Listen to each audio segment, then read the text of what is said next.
Assalamualaikum, perkenalkan saya Satrio, residen neurologi Fakultas Kedokteran Universitas Padjadjaran, Rumah Sakit Hasan Sadikin, Bandung. Pada kesempatan ini akan mempresentasikan penelitian saya yaitu perbandingan antara red cell distribution width dan D-dimer sebagai prediktor trombosis sinus vena cerebral pada pasien dengan nyeri kepala. Sebagai pendahuluan, trombosis sinus vena cerebral atau TSVS merupakan suatu penyakit akibat pembentukan trombus dan oklusi struktur vena intrakranial dengan manifestasi klinis nyeri kepala non-spesifik, sehingga sulit untuk didiagnosis. Diagnosis baku emas TSVS dengan pemeriksaan digital subtraction angiography dan magnetic resonance venografi hanya dapat dilakukan di fasilitas kesehatan tersier dan membutuhkan waktu yang lama dengan biaya relatif mahal.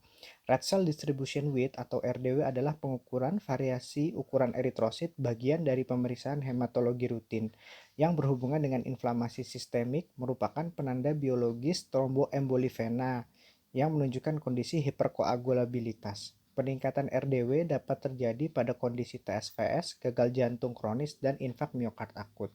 D-dimer adalah molekul hasil degradasi fibrin pada proses fibrinolisis, menunjukkan adanya proses koagulasi intravaskuler sehingga dapat berperan sebagai penanda tidak langsung aktivitas trombosis dan trombolisis. Pemeriksaan D-dimer bermanfaat pada kasus tromboemboli vena, diseksi aorta, dan koagulasi intravaskuler diseminata. Penelitian ini adalah penelitian observasional analitik retrospektif dengan rancangan potong lintang. Dengan jumlah sampel sebanyak 49 pasien dengan gejala nyeri kepala dengan kecurigaan TSVS di Polineurologi Rumah Sakit Hasan Sadikin, Bandung, periode Agustus 2021 hingga Maret 2022. Analisis data menggunakan uji Mann-Whitney untuk menghasilkan nilai kemaknaan antara RDW, D-dimer, dan TSVS.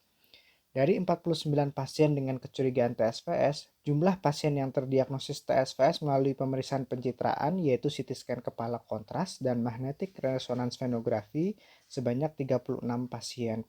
75% merupakan perempuan dengan usia median 47 tahun.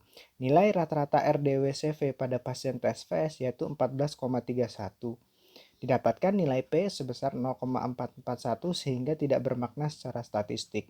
Nilai rata-rata RDW-SD pada pasien TSVS yaitu 42,46, didapatkan nilai P sebesar 0,872 juga tidak bermakna secara statistik.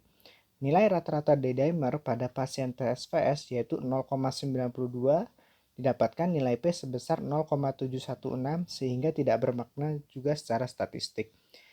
Pada penelitian ini didapatkan prevalensi TSVS terbanyak pada perempuan, mirip dengan penelitian yang dilakukan oleh Coutinho dan kawan-kawan. Hal ini disebabkan adanya hubungan antara faktor hormonal dan penggunaan kontrasepsi oral pada perempuan dengan kejadian TSVS. Nilai RDW memiliki hubungan yang tidak bermakna secara statistik dengan TSVS, berbeda dengan penelitian yang dilakukan oleh Demir dan kawan-kawan. Hal serupa didapatkan pada perbandingan nilai D-dimer dan TSVS, berbeda dengan penelitian yang dilakukan oleh Meng dan kawan-kawan. Penelitian ini memiliki keterbatasan yaitu jumlah sampel yang relatif kecil, tidak dilakukannya pemeriksaan baku emas yaitu DSA dan MRV pada semua pasien dengan kecurigaan TSVS.